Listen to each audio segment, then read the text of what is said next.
பரபரப்பான அரசியல் சூழலில் அரசியல் வருகை குறித்தான கேள்விக்கு நடிகர் ரஜினிகாந்தின் மகள் மக்கள் என்ன கேட்கிறார்களோ அதை பொறுத்து குடும்பமாக செய்வோம் என்று தெரிவித்த கருத்து கவனம் பெற்றுள்ளது. தமிழ்நாடு முதலமைச்சராக விஜய் கடந்த வாரத்தில் பதவியேற்றுக் கொண்ட பிறகு முன்னாள் முதல்வர் ஸ்டாலின் உட்பட மூத்த தலைவர்களை நேரில் சந்தித்து வாழ்த்து பெற்றது கவனிக்கப்பட்டது.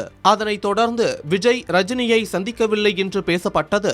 மேலும் ரஜினி தனது எக்ஸ் தளத்தில் விஜய்க்கு வாழ்த்து தெரிவித்த நிலையில் முன்னாள் முதல்வர் ஸ்டாலினை நேரில் சென்று சந்தித்தது கவனம் பெற்றது. முன்னதாக தவேகா நிர்வாகி ஆதவ் அர்ஜுனா ரஜினிகாந்த் அரசியலுக்கு வராதது குறித்து கூறிய கருத்து சர்ச்சையை ஏற்படுத்திய நிலையில் உண்மையை மறைத்து அவதூறு பரப்புவதாக கூறி காலம் பதில் சொல்லும் என ரஜினி அறிக்கையில் வெளியிட்டார்.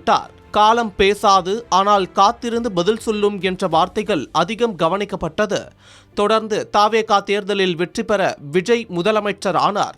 ஏற்கனவே ரஜினி மற்றும் விஜய் ரசிகர்கள் இடையே யார் சூப்பர் ஸ்டார் என்ற பிரச்சனை எழுந்த நிலையில் காக்கா கழுகு என இரு ரசிகர்களும் மாறி மாறி வார்த்தை போரில் ஈடுபட்டது குறிப்பிடத்தக்கது. இந்த நிலையில் கன்னியாகுமரி மாவட்டம் நாகர்கோவிலில் தனியார் மண்டபத்தில் ஏழை மக்களுக்கு நலத்திட்ட உதவிகள் நிகழ்ச்சியில் நடிகர் ரஜினிகாந்தின் மகள் சௌந்தர்யா ரஜினிகாந்த் கலந்து கொண்டு கை கால் இல்லாதவர்களுக்கு செயற்கை கை கால் வழங்கி உதவினார். அப்போது 5 பெண்களுக்கு இலவச ஆட்டோ வழங்கியது மட்டும் இல்லாமல் எங்கள் குடும்பம் மக்களுக்கு நல்லது செய்து வருகிறது என்றும் அப்பா அதிக நல்லது செய்திருக்கிறார்கள், கன்னியாகுமரியில் இருந்து மக்களுக்கு நல்லது செய்ய இருக்கிறேன், அதற்கான தொடக்கம்தான் இது என்று சௌந்தர்யா ரஜினிகாந்த் தெரிவித்தார். மேலும் அரசியல் வருகை குறித்தான கேள்விக்கு மக்களுக்கு நல்லது செய்ய வந்திருக்கிறோம், மக்கள் என்ன கேட்கிறார்களோ அதை பொறுத்து குடும்பமாக செய்வோம் என்று தெரிவித்த கருத்து கவனம் பெற்று வருகிறது. ஏற்கனவே தீவிர அரசியலில் இறங்க இருந்த ரஜினிகாந்த் பின்னர் பின்வாங்கினார். அதனைத் தொடர்ந்தே நடிகராக விஜய் கட்சி தொடங்கி இன்று முதல்வராகிவிட்டார். இப்படியான சூழலில் சௌந்தர்யா ரஜினிகாந்தின் இந்த கருத்து கவனம் ஈர்த்துள்ளது.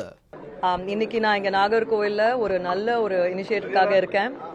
அண்ட் ஒரு 27 பீப்புளுக்கு லிம் டொனேஷனும் ஒரு 5 ஃபீமேல் உமனுக்கும் ஆட்டோஸும் நாங்கள் இன்னைக்கு சேரிட்டபிளாக கொடுத்துருக்கோம். எனக்கு ரொம்ப சந்தோஷமாக இருக்குது. எனக்கு மை ஃபேமிலி எப்பவுமே நிறைய மக்களுக்கு நல்லது செய்யணும்னு எப்பவுமே நினச்சிருக்கோம். என் அப்பா நிறைய செஞ்சிட்ருக்காரு. நான் இங்கேருந்து கன்னியாகுமரியிலேருந்து நான் இதை ஆரம்பிக்கணுன்றது எனக்கு ரொம்ப சந்தோஷமாக இருக்குது. ஏன்னா இங்கே பகவதி அம்மன் நான் ரொம்ப ரொம்ப நம்புவேன், பாலம்மா பகவதி அம்மா. ஸோ இங்கேருந்து ஸ்டார்ட் பண்ணுறது எனக்கு ரொம்ப சந்தோஷமாக இருக்குது. அண்ட் இது ஒரு ஃபர்ஸ்ட்டு முயற்சி தான். இங்கேருந்து நிறைய நாங்கள் மக்களுக்கு நல்லது செய்வோம். மக்களுக்கு நல்லது செய்யணும்னு வந்திருக்கோம். அது நல்லது எப்படி வேணா செய்யலாம். அது இப்போ நான் இங்கே நல்லது செய்யணும்னு இன்ட்ரெஸ்டில் இருக்கேன். பட் மக்கள் என்ன கேட்குறாங்களோ நாளைக்கு குடும்பமாக அதை நாங்கள் செய்வோம்.